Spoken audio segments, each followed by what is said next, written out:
Anda masih di Fokus Hari ini TVRI, masih bersama saya Ardianto Wijaya. Sejumlah narasumber masih ngomongin terkait dengan tema kita kali ini, strategi koalisi rebut Jakarta. Saya langsung ke Bung Rey. Bung Rey, ini yang menarik adalah kuda hitam. Satu nama tadi saya sebutkan. Kayaknya berubah ya. Kenapa? Ketika kita mulai memasuki tema ini, mulai lobby-lobby nih. Mulai lobby-lobby. Oke, di belakang. Ya. Tapi kalau bicara nama Kaisang, ini setelah putusan, apakah putusan MA ini diperuntukkan untuk Kaisang maju? Inilah variabel pentingnya juga di Jakarta ini menurut saya, ya faktor Kaisang ini. Nah, mengapa bayangan saya sih, nanti Pak Nurdin yang bisa jelaskan atau Bung bisa jelaskan. Kenapa mereka belum bisa mencalonkan orang? Itu pertama. Kenapa RK ditarik ke Jakarta gitu? Itu yang kedua gitu. Karena bayangan saya ada faktor Kaisang.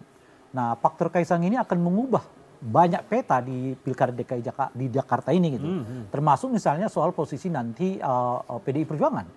Kalau kemudian Kaisang maju sebagai calon wakil gubernur misalnya, dalam hal ini mungkin dipasangkan dengan Ridwan Kamil, dalam hal ini mungkin ya.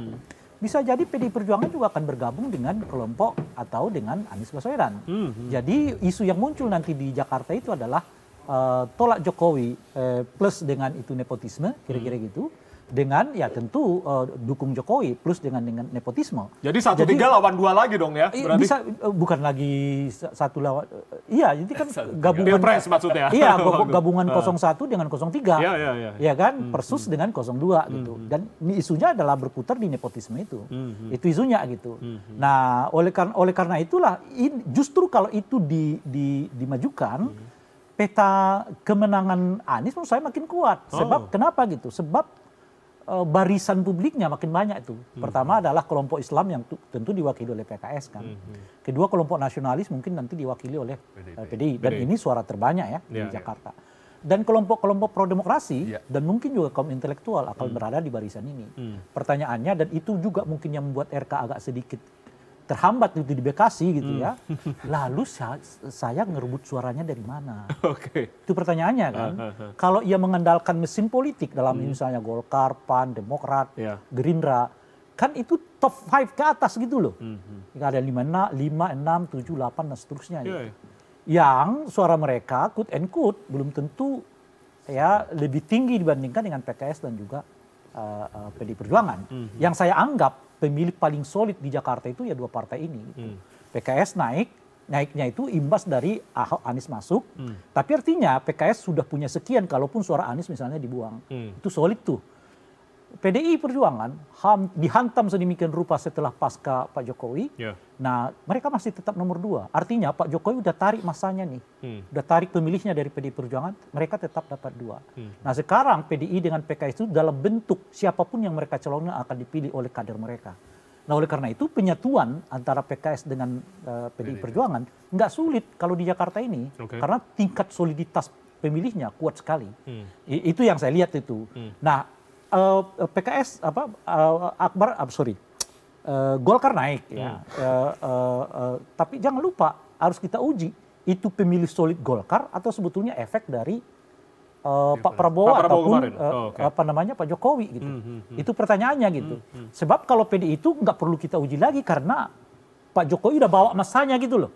Masih sisa 16%, sekian berapa persen? 15%. 15% itu artinya solid tuh. Nah, kalaupun dibuang misalnya suara yang membuat PKS naik, itu artinya suara PKS tetap solid sekian persen gitu. Itu yang saya sebut.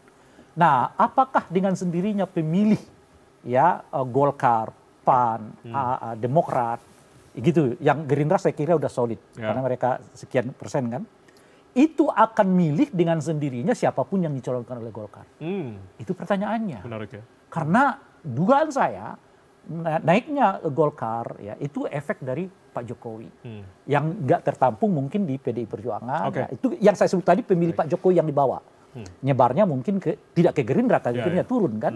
Nyebarnya mungkin ke ke Golkar atau nyebarnya mungkin ke PAN gitu.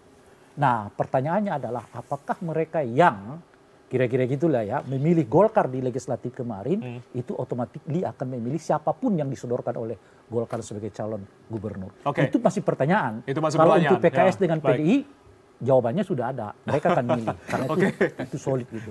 Menarik, nanti akan itulah dalam ditanggapi. rangka itulah saya mengatakan telat banget kalau sampai Juli. Itu dia. Saya sih menduganya begini. Baik.